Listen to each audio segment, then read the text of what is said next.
First of all, sorry for the lighting. That is English weather for you. In the last video, we finished with the Transcendental aesthetic, which deals with how space and time are a priori intuitions that allow all experience to happen. That is the big chapter of the pure reason. Now we're going to deal with the second part, which is the transcendental logic. Right, so this is very extensive. It's going to take up at least 10 videos, I don't know, 5 videos. In this first video, I'm going to deal with the transcendental logic. As I said, I'm going to put the structure up here. The transcendental logic, I'm going to be looking at the transcendental analytic first, and then we will deal with transcendental dialectic. The transcendental logic in itself is divided into the analytic of concepts and the analytic of principles. I will do a video of the analytic of concepts, or a couple of videos on that, then the analytic of principles, and then I will give all the different subchapters. However, today I'm just going to do a video about the introduction to the transcendental logic. What is transcendental logic? How can we divide logic into different sections? What is general logic? What is transcendental logic? What is applied logic? So first of all, I'm going to give a little recap of some Kantian terms that you may need to be aware of. First thing is that experience requires intuition, so everything that we see, the raw data. Then we need forms of intuition, which is space and time, that allows the experience of objects to happen. And we also need certain a priori concepts, and as we will see, that is the categories, which are the pure concepts that make objects of experience codified and therefore able to give sense to objects. So first, intuition. Intuition is the raw data that we receive through space and time are a priori, because if that was otherwise, the truths of geometry and mathematics would not be able to be a priori, because then they would be based on a posteriori intuitions, such as space and time. Therefore, space and time must be a priori. But according to Kant, that's not the only thing that we require in order to understand experience, in order to, as humans, be able to know what's going on in experience. So for Kant, experience requires the categories, which we will see what they are. But Kant will also need to explain, and this is a part of the metaphysical deduction and the transcendental deduction, how categories are possible a priori. Space and time are synthetic a priori, but how can we prove that the categories are also a priori or synthetic a priori? In fact, for Kant, propositions like all events have a cause, every event has a cause, which is the causality principle, is synthetic a priori. But why? It does not require space and time for it, like geometry does. Kant depart from the empiricists in his views of the causality principle, because Hume denied that causality was universal and a priori, so the mind was a blank slate. And experience must be something that we just encounter and get contingently. So for Kant, experience is not just something that we just randomly come upon. We put a little bit of us in experience, our structures in experience. What is that structure? The forms of space and time, and also the categories, which are the pure concepts of the understanding. So Kant criticizes Hume and criticizes the empiricists because they are missing the backstage of knowledge. Just a recap, there are 2 types of representations for Kant. We've got the concepts, which are the general intellectual representations. So for example, my concept of a phone, my concept of YouTube, my concept of a television. And then we have intuitions, which are just singular representations, specific representations that we take from the senses. And that would be my visual representation of a book. If the concept of a book was more general, then my intuition would be this book that I have in front of me. So those are the 2 types of mental representations. Then we have the 2 faculties of the mind.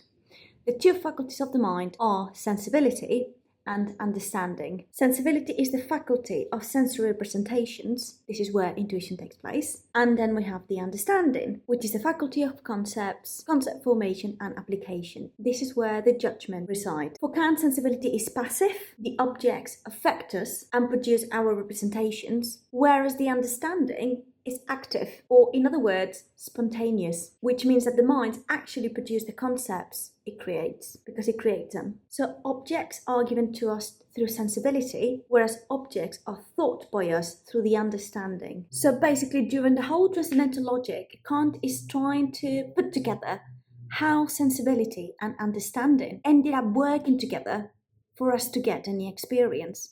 we can't get any experience with just sensibility, because then I would just get sensory images, just colors, just textures, but I would not be able to make sense of that. And I would not also be able to get any experience through the understanding, because what object am I going to relate that to?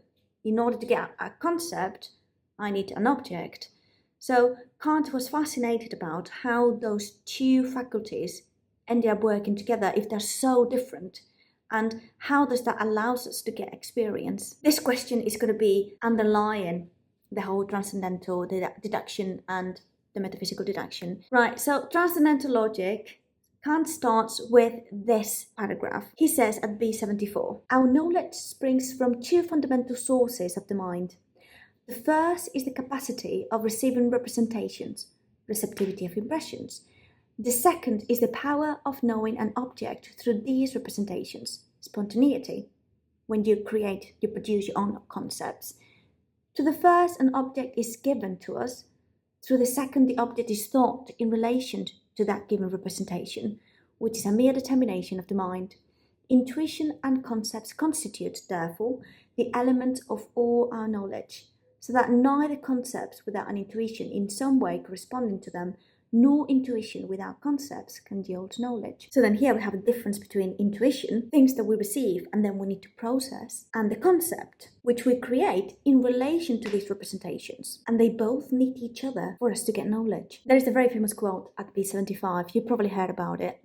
At B75 he says, thoughts without content are empty. Intuitions without concepts are blind. But what does this actually mean? It's related to what we just said. Concepts without sensory input are mere abstractions. They have no meaning. And intuitions without conceptual structure are chaotic, unorganized perceptions. And knowledge resides precisely in the synthesis of both. The understanding cannot intuit anything. The understanding cannot intuit anything. The senses can't think anything. And at B76, Kant is going to separate the transcendental aesthetic with the transcendental logic. We therefore distinguish the science of the rules of sensibility in general, that is aesthetic, from the science of the rules of the understanding in general, that is logic. The transcendental aesthetic studies the sensibility, space and time. The transcendental logic studies the understanding, the concepts and the categories. So Kant is here setting that division in the critique. Right, so now that we are completely immersed in the transcendental logic, what is logic for Kant?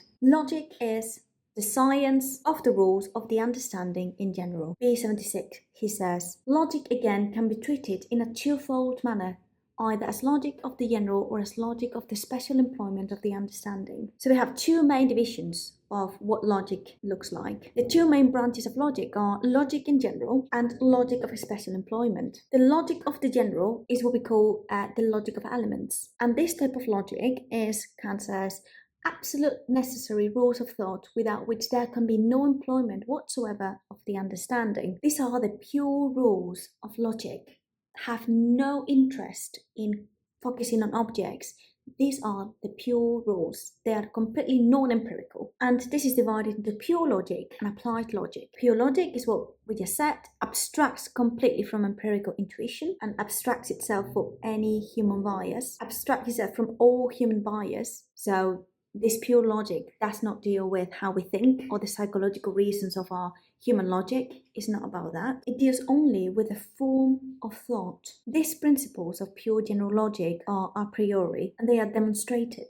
It's a true science. Pure general logic is also a canon, precisely because it's not a tool that we can apply to things, and it also does not extend our knowledge at all. It's just a canon of the understanding and reason, the formalities of it. Pure general logic has to do, therefore, only with the principles a priori, and is a canon of understanding and a reason, but only in respect of what is formal in the employment, with the content what it may, empirical or transcendental. Then the other branch of general logic is applied general logic that considers subjective empirical conditions like habit, memory, psychology, and it requires experience. It deals with empirical principles and is the cathartic of common understanding.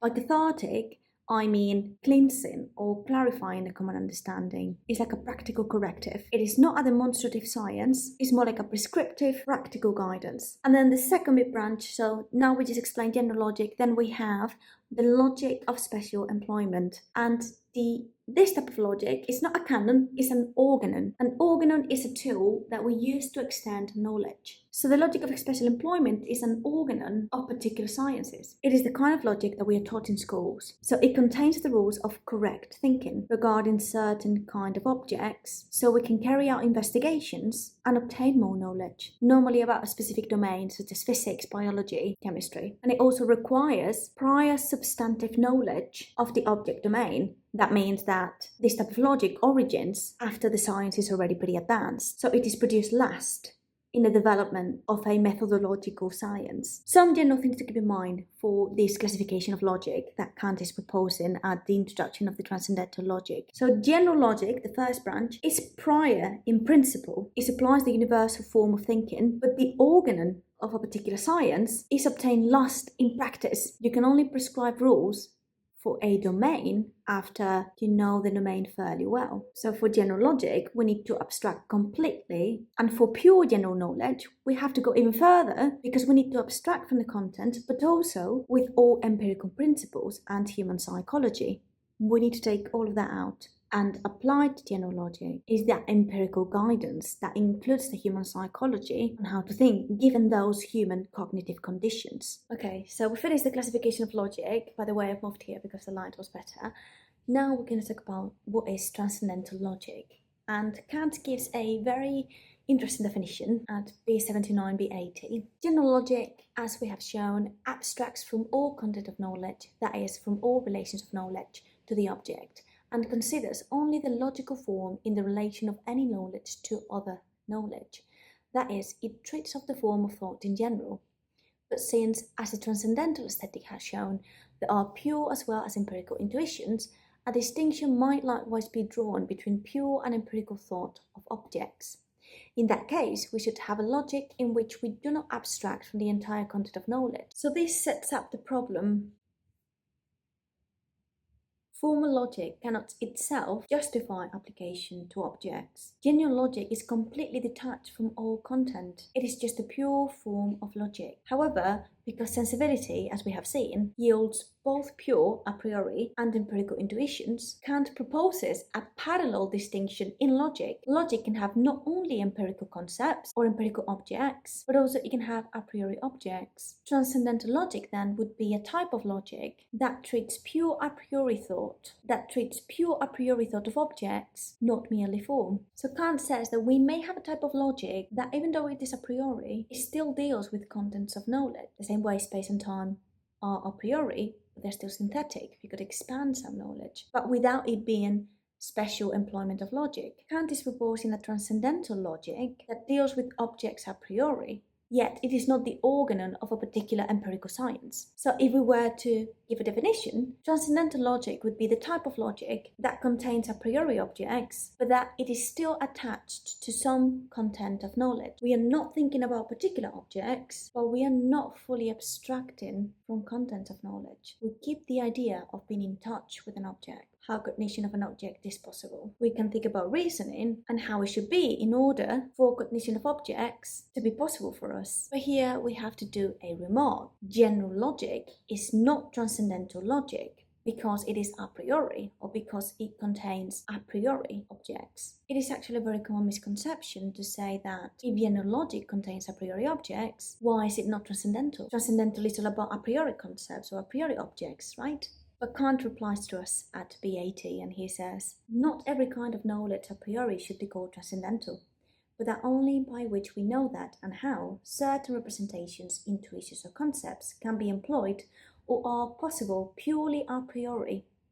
The term transcendental, that is to say, signifies such knowledge as concerns the a priori possibility of knowledge, or its a priori employment. Transcendental names the investigation into the possibility and legitimate use of a priori representations, that is, intuitions or concepts. Mere a priori content is not equal to transcendental knowledge. For example, in the Transcendental aesthetic, space and time are not transcendental objects themselves, even though they are a priori. Their transcendental claim is to say that space is a priori and applicable to experience. But that doesn't mean that space is transcendental. Kant distinguishes between representations from knowledge about the status of representations. The truths of geometry are a priori, they are not transcendental. It is a transcendental claim to say that geometry is a science of a priori intuition of space. The distinction between the transcendental and the empirical belongs therefore only to the critique of knowledge. It does not concern the relation of that knowledge to its objects. That's B81. So this is very important. The transcendental empirical split is not ontological, it's epistemological. It's about how we know things, not about how things are. It is a critical tool to judge knowledge. The bounds for us to make a separation between philosophy and the rest, not an ontological claim about how objects themselves are independent from us. So what would be then the final definition of transcendental logic? B82, it concerns itself with the laws of understanding and of reason solely insofar as they relate a priori to objects. So practical notes. Transcendental is about the a priori possibility, the use of the representations, not the representations themselves. We've got to keep as separate things general and formal logic versus the transcendental logic. And transcendental logic, 1, list a priori concepts, which are going to be the categories. 2, justify the application, which is part of the transcendental deduction. And C, show its limits, which will be part of the transcendental dialectic. So if we move on a little bit more in this introduction, at B82, B83, Kant talks about our traditional concept of truth and why logic is not enough as a marker for truth. He says that the traditional view of truth is something that is in agreement of knowledge with its object. So the agreement between the knowledge and the object. Truth then, by definition, would be the correspondence between a representation and a particular object or fact. A criterion that is truly universal must ignore particular content, otherwise it wouldn't be universal. If it ignores content, it cannot check correspondence. It can tell you whether your thought obeys form, because there will be no contradiction, but not whether it actually matches reality. That is a problem of logic. You can make perfectly valid logical claims that are just not true. So logic cannot be a positive test of truth. For example, we all know the principle of non-contradiction, so the logical rule of no contradiction is universal. However, I can make two different claims. I could say water boils at 100 degrees, but then I could also say water boils at 500 degrees, and even though one of them is false and the other one is truth, they can be formulated separately and they do not necessarily involve a contradiction just by looking at them. Logic won't tell you what corresponds to the world. Logic can only tell you if something is false by contradiction, but it will not tell you that something is true if it's logically valid. That is not enough to determine the material, objective truth of knowledge. We need that reliable information. For Kant, there has been a very common misconception and a very common mistake that we've all fallen into, and that is that general logic, which is a canon, has been used as an organ which gave rise to dialectic, which is bad sense. 385. General logic, which is merely a canon of judgment, has been employed as if it were an organ for the actual production of at least a semblance of objective assertions, and has this been misapplied. General logic, when thus created as an organ, is called dialectic. So dialectic is this bad sense where we've used formal logic as if it could produce logical truths, as if it could produce factual truths about objects, but it is just sophistry or illusion. So dialectic would be the logic of illusion, and Kant talks about this kind of like historical diagnosis about how dialectic has been traditionally been practiced by the ancient Greeks, but it only produces an appearance of truth by mimicking logical form while lacking real content. So the transcendental dialectic, which we will see in next videos, is the critical task to expose these logic of illusions and try to avoid them. And this makes sense. Now we understand why the transcendental logic is divided into transcendental analytic and transcendental dialectic. The transcendental logic focuses on what the understanding contributes a priori, the concepts and rules that do not come from sensibility. However, the transcendental dialectic, so then as part of this, the transcendental analytic deals with the categories as a priori forms of our cognition, as he says, is part of the transcendental logic which deals with the elements of the pure knowledge yielded by understanding, and the principles without which no objects can be thought. However, he also says at B88 that the transcendental analytic should only be used as a canon for passing judgment upon the empirical employment of the understanding. And because there is a recurrent temptation to treat formal a priori concepts as though they could establish knowledge of objects beyond possible experience, that is what gives rise to the transcendental dialectic. When we treat the general logic not as a canon but as an organon, then the employment of pure logic becomes dialectical. So the section of the Critique of Pure Reason called Transcendental Dialectic should be a critique of this dialectical illusion which, as Kant says, will expose the false, illusory character of those groundless pretensions. So that is what Kant says at the introduction of the Transcendental Logic. Now, before we do and delve ourselves in the next videos, I want to talk about the structure of this Transcendental Logic. And it is quite extensive, so one video will be covering one particular section of the Transcendental Logic. So we just talked about the introduction, which has the purpose of investigating the pure concept of the understanding and the legitimate use, or introduce what that is, how thought applies a priori to objects of experience. Then in the next video, we'll talk about the Transcendental Analytic, which again is the introduction of the categories and how legitimate this application of categories is in experience, but we will only focus on the metaphysical deduction. Okay, the Transcendental Analytic is divided into the analytic of concepts, as I said, and the analytic of principles. Within the analytic of concepts, we've got the discovery of the categories of understanding, what they are, where do they come from. Then the metaphysical deduction of the categories, which, as we will see, is where we derive the table of judgments, and then from there we will derive the table of categories, and then after that we will move on to the transcendental deduction of the categories, which is arguing about the objective validity of these categories, whether they are necessary conditions for experiences. So next video will be about the discovery of the categories, the metaphysical deduction, and then after that video I will make a video about the transcendental deduction, which could potentially be split up into 3 or 4 videos. But definitely in the next video will be about the metaphysical deduction. And after the analytic of concepts, we've got the analytic of principles. The analytic of principles, which is the formulation of those principles under which the categories govern empirical knowledge, so the rules that produce objective judgment, so how the categories are shown in action.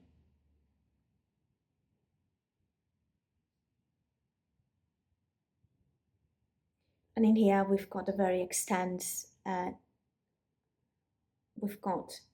subsections where we talk about schematism of the pure concept of the understanding, that is the role of the imagination, and the schemata that make possible the application of pure concepts into a spatial temporal kind of framework. Then we've got the system of all principles of pure understanding, that is the axioms of intuition, the analogies, the refutation of idealism.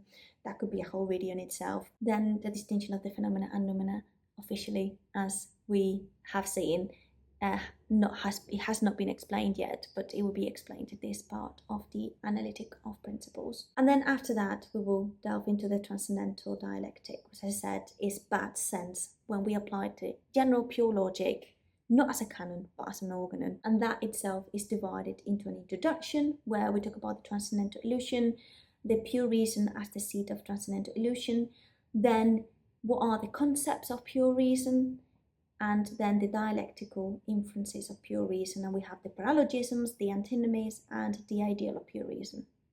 So that's what we're going to deal with in the next couple 5-10 videos.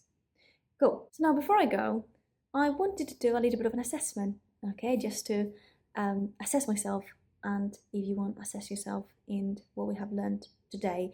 What we have learned today was very important, those distinctions and those definitions. So I've got a couple of questions that we are going to answer together. First question is, what are the 2 fundamental sources of knowledge for Kant? What is it? Right, so it is sensibility, which is the receptivity of intuitions, and the second one, the understanding, which is the spontaneity of concepts, how we create concepts. And as we said, Kant is going to try to answer the question about how these 2 different sources of knowledge work together perfectly, so we get knowledge, we obtain knowledge. Question number 2, what are the 2 pure forms of intuition, space and time. What is a pure intuition? So it is a priori intuition, no sensation mixed in at all, and is space as a form of outer intuition, for example, and time as a form of intuition of inner senses. Question number 3, what is the primary aim of the transcendental logic? It is to determine the origin, scope, and objective validity of a priori concepts and the application to objects. How a priori knowledge relate to objects. What is the difference between general logic and transcendental logic? Question number 4. General logic treats the formal rules of thought irrespective of objects, abstracting from content, whereas the transcendental logic investigates when and how a priori forms legitimately apply to objects. Question number 5. What does transcendental mean for Kant? It is a knowledge about the a priori possibility or legitimate employment of representations, how they can relate to objects. Question number 6. What are the subparts of the transcendental analytic? Analytic of concepts, analytic of principles. Question number 7. What does the metaphysical deduction attempt to do? The metaphysical deduction attempts to derive or identify the table of judgments and the table of categories, and this table of categories is derived from the logical functions of judgment. So from the judgments we derive the categories, as we will see. Question number 8. Why are pure concepts alone empty? Well, pure concepts alone are empty because it doesn't have an object to refer it to. Next question, what is Kant's schematism? Kant's schematism is connecting the categories to the objects found in sensibility and how the categories can be schematized, give them a spatio-temporal content. Next question, what is the negative test of truth from general logic? It is a test of non-contradiction or the form of consistency. Again, I can't prove something is true or false just by having a logical valid argument or logical valid proposition. Next question, how does transcendental differ from a priori? A priori is a prior to experience, whereas transcendental is the study or the knowledge of the a priori possibility and legitimate application of representations to objects, is epistemological and not ontological, and is part of the critical study of Kant. And I think that will be it. Right, okay, so very short video. Sorry about the lighting. I'm not even wearing glasses. This was just to give a general outline of the adventure that we're about to embark ourselves in, basically. Right, see you then.